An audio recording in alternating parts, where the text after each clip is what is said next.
En 1957, le FBI arrête sur le sol américain un homme suspecté d'espionnage. Lors des interrogatoires, cet homme se présente sous le nom de Rudolf Abel. Or, Rudolf Abel est mort à Moscou 2 ans plus tôt. Mais ça, les Américains ne le savent pas encore. En réalité, ils tiennent William Fisher, un des plus grands espions soviétiques.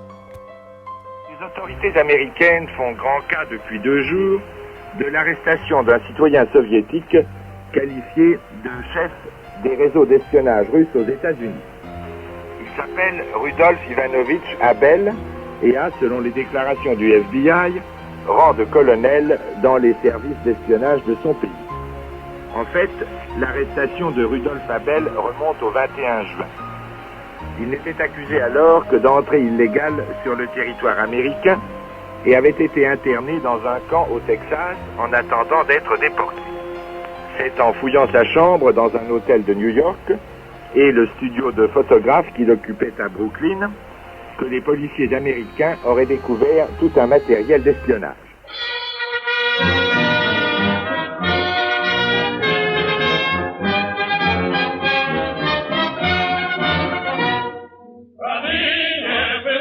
Pour mieux comprendre le personnage mythique qui est William Fisher, revenons sur sa jeunesse.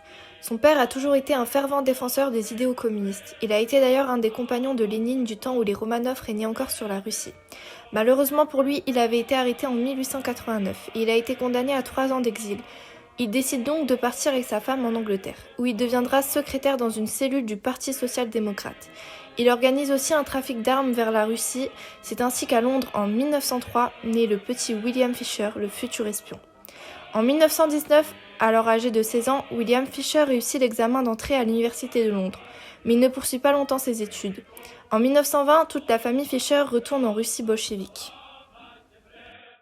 C'est à Moscou, à l'âge de 17 ans, que le jeune Fisher travaille d'abord comme traducteur au Komintern, qui sert de vivier pour le personnel des services secrets soviétiques et pour le réseau d'espionnage à l'étranger au service du Parti communiste.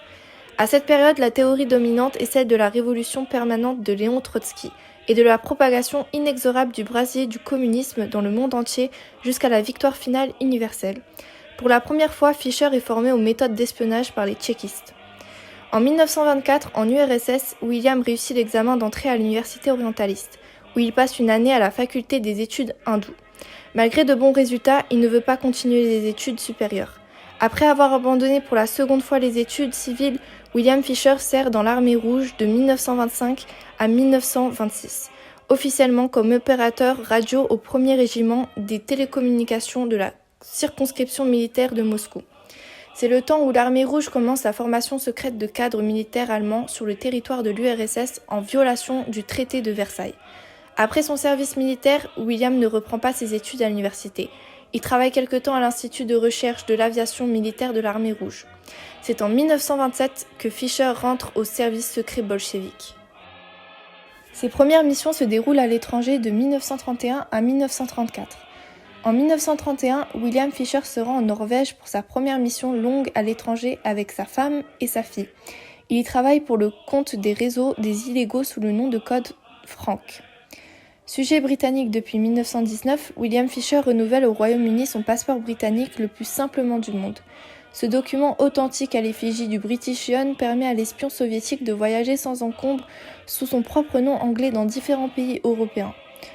En outre au Royaume-Uni, en France, en Allemagne et en Turquie. William Fisher participe à la mise en place du réseau des stations clandestines de radio.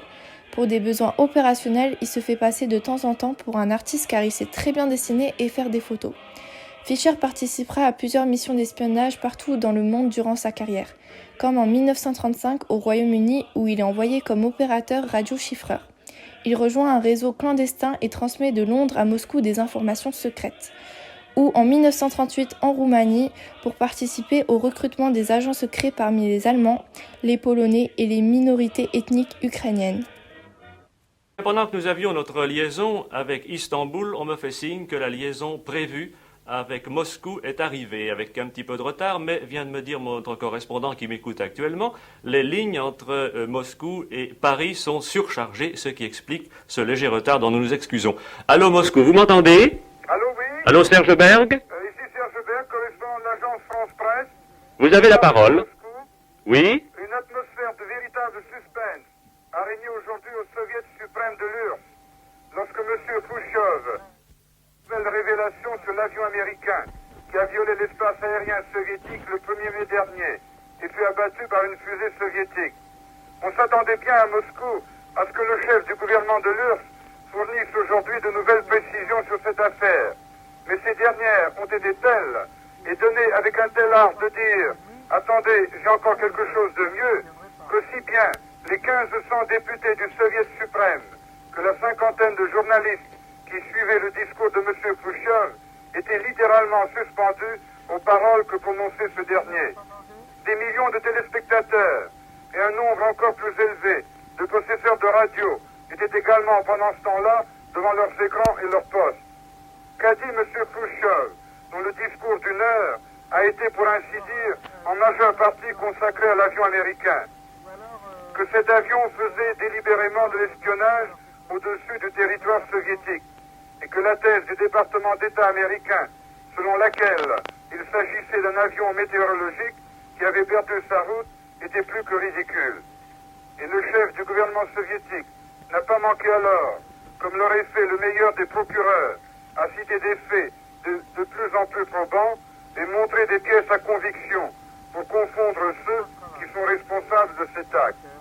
L'avion américain a été abattu au-dessus de la région de Sverdlovsk, dans l'Oural, à plus de 2000 km de la frontière méridionale de l'URSS.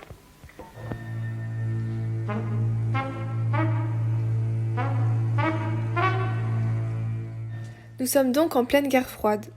Cette période d'opposition entre le bloc de l'Ouest et le bloc de l'Est qui a duré de la fin de la Seconde Guerre mondiale jusqu'à l'écroulement de l'URSS en 1991, pendant 45 ans que les États-Unis et l'Union soviétique se sont livrés à une course aux bombes nucléaires et à un espionnage mutuel massif. La capture de Francis Gary Powers survient dans ce contexte-là. Pilote militaire de 31 ans, il est recruté par la CIA pour espionner le territoire soviétique aux commandes de l'un des fameux U-2, ces avions à réaction de reconnaissance capables de voler très haut tout en prenant des images d'installations au sol. Le programme U-2 avait été lancé en 1955 par le président en personne. Il avait chargé la CIA de trouver le moyen de survoler l'URSS sans se faire prendre.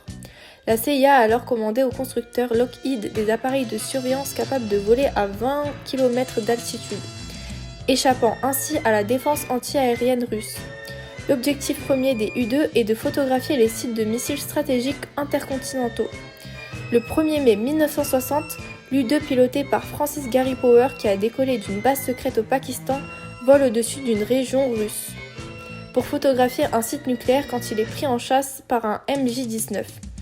Des missiles solaires sont également tirés à plusieurs reprises vers l'appareil américain qui est touché tout comme le MJ-19 qui le poursuivait. Powers saute en parachute et ignore deux consignes qui lui avaient été imposées: faire exploser son avion secret et se tuer. Tous les pilotes de U-2 ont pour ordre de ne pas laisser se prendre vivant, mais Powers ne se suicide pas et est capturé par les soviétiques.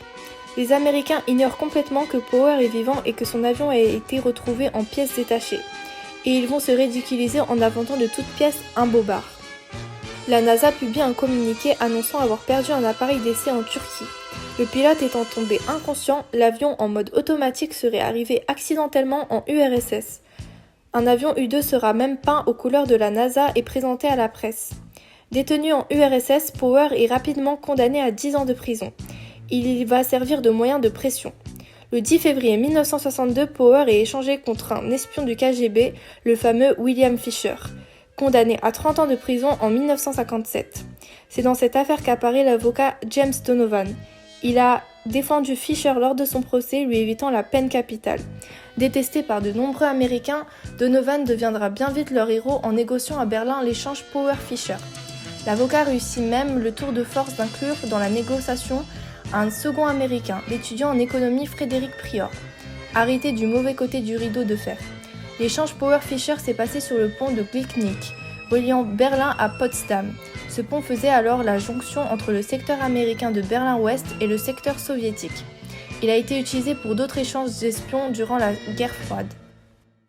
Affaires internationales, Francis Powers, le pilote américain de l'U-2, fait route vers les États-Unis, tandis qu'Abel, le colonel des services secrets soviétiques, se trouve quelque part entre Berlin et Moscou. Francis Mercury. Oui, Powers aura juste le temps à son arrivée d'embrasser sa famille. Il repartira ensuite vers une destination inconnue. En effet, les agents du service secret américain ont quelques questions à lui poser. D'ailleurs, dès à présent, Powers est secret. Hier soir, Pierre Salinger, le porte-parole de la Maison-Blanche, a fait savoir aux journalistes qu'il ne pourrait rencontrer Powers avant 10 jours au moins. Précaution sans précédent, aucune indication n'est donnée sur le lieu ou l'heure d'atterrissage de l'avion à bord duquel le pilote de l'U-2 effectue son voyage de retour aux États-Unis.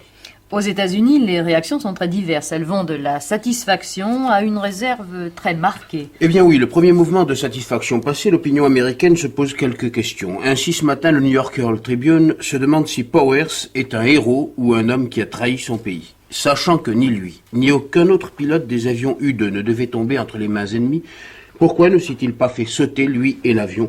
Pourquoi n'a-t-il pas utilisé le poison ou le pistolet qu'il avait à bord?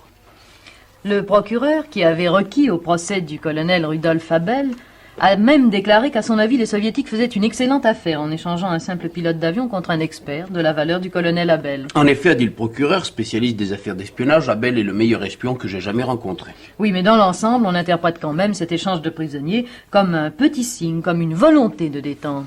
La libération intervenue hier s'inscrit dans un contexte spécial. En effet, Powers était devenu, aux yeux des soviétiques, la personnification de l'attitude agressive des Occidentaux. Abel était pour les Américains le personnage type de l'action subversive communiste. Leur libération prend ainsi une valeur de symbole. Khrouchtchev passe l'éponge sur un incident qui l'avait amené à saboter la conférence au sommet. Kennedy accomplit pour sa part un geste similaire, car sans nul doute, la décision de cette double libération